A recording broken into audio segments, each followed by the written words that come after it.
हम घूमने जा रहे हैं। ये उत्कर्ष भैया, ये मैं और ये मेरा पति। हम तीनों लोग घूमने जा रहे हैं। पहली ट्रिप हमारी, आगे हमारे साथ जुड़े रहिए, आपको बताएंगे। और ये थोड़ी पागलपंती के साथ हमारी ट्रिप स्टार्ट होती है और हम जा रहे थे नंदगांव, बरसाना और वृंदावन। ये रास्ते में अरावली हिल्स है, बहुत खूबसूरत लगते हैं, बेहद खूबसूरत नज़ारे के साथ हम लोग चल रहे थे। देखते हुए इनको ऐसी वाइब आती है लाइक हम लोग हिल स्टेशन पर हैं। उत्तराखंड जैसी वाइब आ रही थी मेरे को, बिल्कुल ही बहुत अच्छा लग रहा था। इन्हीं को देखने के लिए हम ये रूट लेते हैं। मैं गुड़गांव रहती हूँ और अपने हस्बैंड और देवर के साथ कान्हा जी, राधा रानी जी से मिलने जा रहे थे। उनका बुलावा आया था तो हम लोग चल पड़े थे। और हम सबसे पहले हमारा जो ट्रिप एरिया था, आई मीन जो हमारा जाने का जगह थी वो थी शनिदेव धाम, जो कि कोकिला वन में है। और बहुत अच्छा लग रहा था, आप देख सकते हो ना। मैं कैप्चर करने की कोशिश कर रही थी बट इतना अच्छे से कैप्चर हुआ नहीं था। आप लोग मेरी वीडियोस को ऐसे प्यार दीजिए तो मैं और अच्छे अच्छे ब्लॉग्स बनाऊंगी। मेरा पहला ब्लॉग है और बहुत बढ़िया लग रहा था। ये देखो कितने अच्छे अच्छे माउंटेन्स, ऐसा लग रहा है ना इनको काट काट के रोड निकाला था। तो हम लोग अपनी पहली लोकेशन पे पहुंच गए थे, शनिदेव धाम कोकिला वन में जो था, जो कि नंदगांव से 4 किलोमीटर पहले पड़ता है रूट। और संडे होने की वजह से बिल्कुल भी रश नहीं था, बिल्कुल खाली था एकदम से, क्योंकि यहाँ सैटरडे को बहुत रश रहता है, बिल्कुल पीक पे रहता है।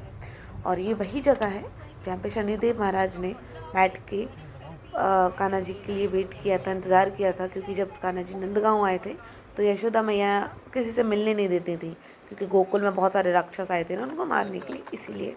तो यहाँ पर जब पता चला कि यशोदा मैया को कि शनिदेव आ रहे हैं, तो कह रही तुम्हारी क्रूर दृष्टि है, तुम मेरे पुत्र को वो ना ना वात्सल्य प्रेम मैया और बच्चे का।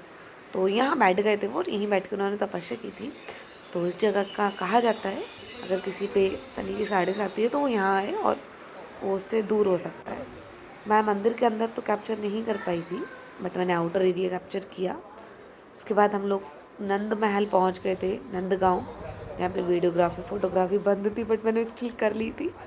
तो ये नंद भवन है जहाँ पर कान्हा जी अपने नंद बाबा और मैया के साथ, नंद बलदाऊ के साथ बैठे हुए हैं। और साथ में यहाँ पे मेरी राधा रानी भी अपनी सास के साथ में बैठी हुई थी। ये उनकी ससुराल है। फिर हम गए थे वृंदा देवी कुंड, जो कि बहुत बहुत बहुत सुंदर था, जिसका भी योगी जी ने जीर्णोद्धार कराया है।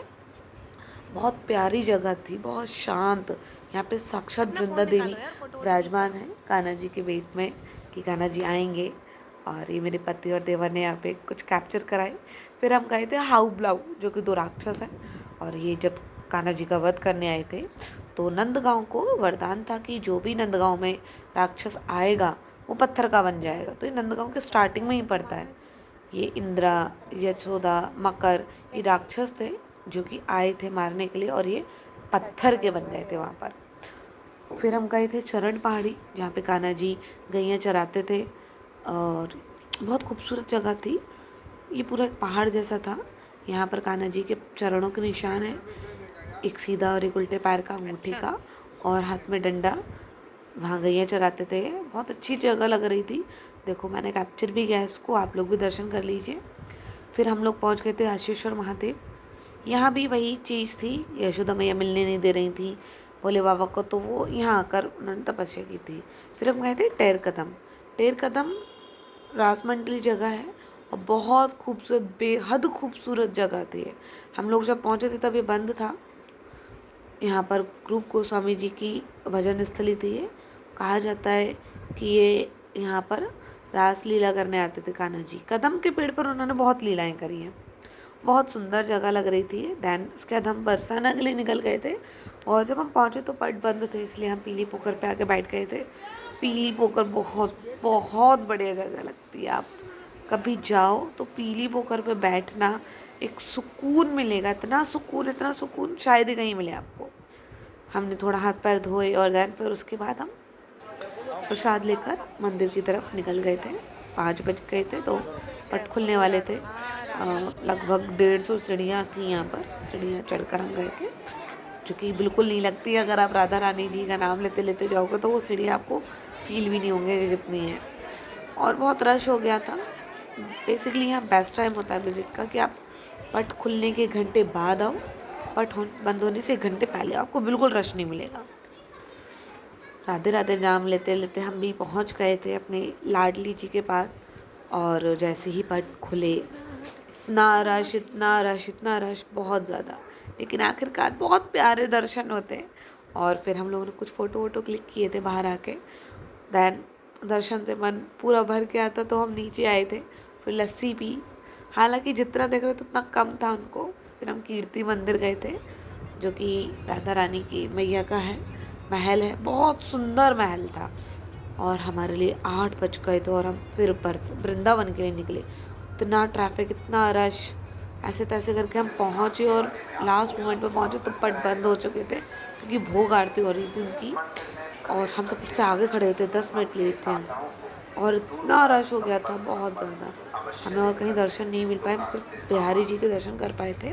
लेकिन बहुत बहुत बहुत सुकून वाले दर्शन हुए थे, मन खुश हो गया था।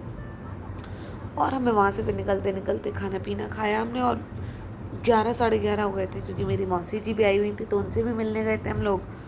और फिर हमें 2.5 से 3 घंटे लगता है आने और जाने में, मतलब आने में 2.5 घंटा, जाने में 2.5 घंटा का, ट्रैफिक ना हो तो हम लोग रात में ही निकल गए थे। मेरे हस्बैंड, जो कि उन्हें बहुत नींद आ रही थी, बट उन्होंने बहुत सेफली ड्राइव किया। और हम लोग 2 बजे तक अपने घर वापस आ चुके थे। उनको सैल्यूट था, वही हेड्स ऑफ था, इतनी रात में ट्रैवल करना और जलाना, और वो भी थकान के बाद। ये मेरा पहला ब्लॉग है, इसको खूब प्यार दीजिए और अगले ब्लॉग के लिए हमारे साथ जुड़े रहिए। Stay tune, bye bye, thank you.